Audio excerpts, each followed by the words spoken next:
Hi, my name is Chad Earhart, and I have developed teams and small groups ever since I can remember.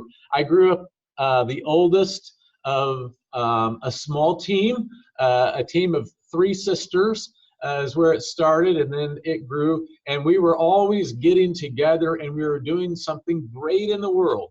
I remember one summer putting an air guitar band together, one summer with a tennis racket as a guitar and a hairbrush for a microphone, and my sisters were my backup singers and dancers.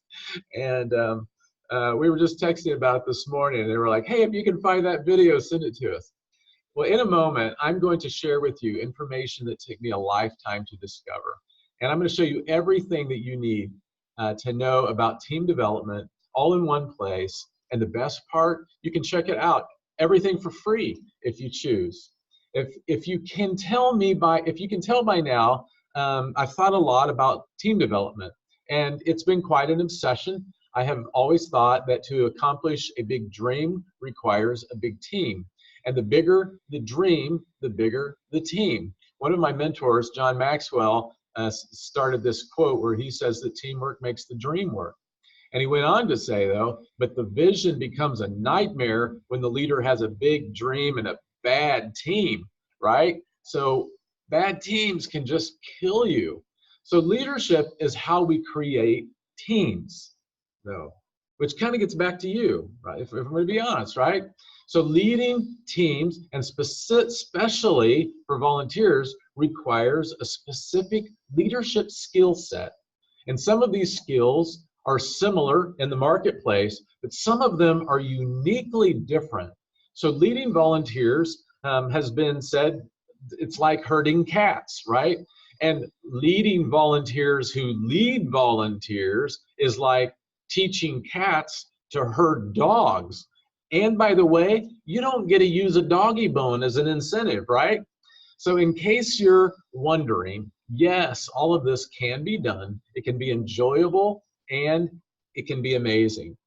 I have led volunteer organizations in all kinds of cultures, in nonprofits and profits and church-based and what I would call anti-church-based. And being in so many organizations and working with so many people, it was frustrating for me to hear so many dissatisfied people in their present team culture. I have been hurt by bad leadership, and I sadly say I have hurt others along the way because of my bad leadership. So I wanted to figure out how to get better at developing a positive work environment for teams, and how to get teams to get something done, both teams that were enjoyable and energized, and those who were effective in accomplishing their goals. So several decades ago, I invested in a mentor and a one-on-one coaching program that taught me how to build and develop teams. And it was a hefty investment at the time. It was over $10,000 at the time. And plus, I spent money on travel and housing and food back and forth to Chicago about every month or so. And in those days, I had no money. I was a young guy with 4 kids, and I was worried that this fledgling little church that I had started was going to die. And so I was determined to learn and grow past these hurdles that I asked a friend. So I asked a friend of mine to invest in this cause. His name is Tom Harrod, and I'm forever grateful for him for the gift of investment that he had in me, and how he saw my desire to invest in myself and grow along the way.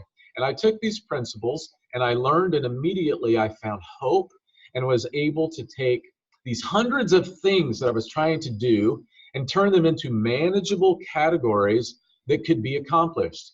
And I learned to create a structure where I knew clearly what position I needed to recruit for next, how to recruit those people so that they had buy-in and ownership in me and the mission, how to ask people to do things in a way that they were done and with excellence, and even better than that, how how I would have done it myself. Like they would have done it better than I would have done it myself. So it freed up some time for me so I could focus on the more important things that I could be doing and that I did well, and it improved my self-image because I was learning to get success. And in each of the organizations, I began using these principles. I began to see how volunteers on the average would double almost every year. And in one instance, I went from just a few volunteers to 350 in like 5 years. And in that culture, it was where volunteers and the leaders there would move away every 2 years or less. So you can imagine it was really more than doubling in those situations. And I could go on and tell you the challenges involved in that specific organization, and yet how energized and energetic and effective it was. So what could you do with doubling or quadrupling your organization's workforce? I mean, how could or would life be different for you if you had a team of people, including yourself, who truly enjoyed what they're doing? And maybe even most importantly, how would the world be a better place because your vision is being accomplished in our world? I also found that these principles work cross-culturally. And I have worked with many different cultures, including Africa to Vietnamese, Egypt to Europe. I even worked with people in California. And I believe that these principles will work for you, and some of them you can begin to put into practice even today. So I've been in a 1-year research project learning about leaders of volunteers and the needs that they have. And I've been doing small group sessions to see if my theories are right, and keep tweaking this process to just keep making it better and better. And I want your help in this process, and I would love to get your feedback so I can make it better for you and for those around you.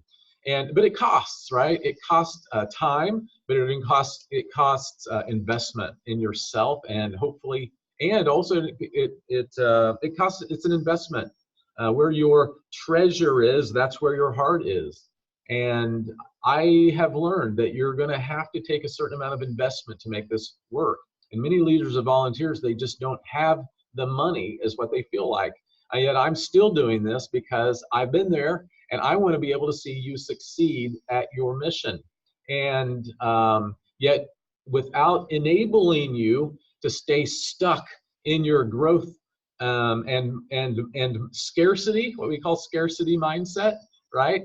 Sometimes we get caught up in thinking we don't have enough, or we have to keep it all, and we're not able to be free to be generous and to give to others. So of course, your free blueprint is on its way, and it is the overall big picture.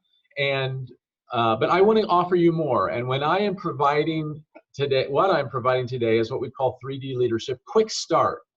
And these are 3 videos, and on each of the D's, to dare to dream, to develop a team, and to delegate, don't dump. They will get you started fast, and they come with a complete they come with an implementation guide and some practical, simple steps just to get you started in the 3Ds. They're not very long.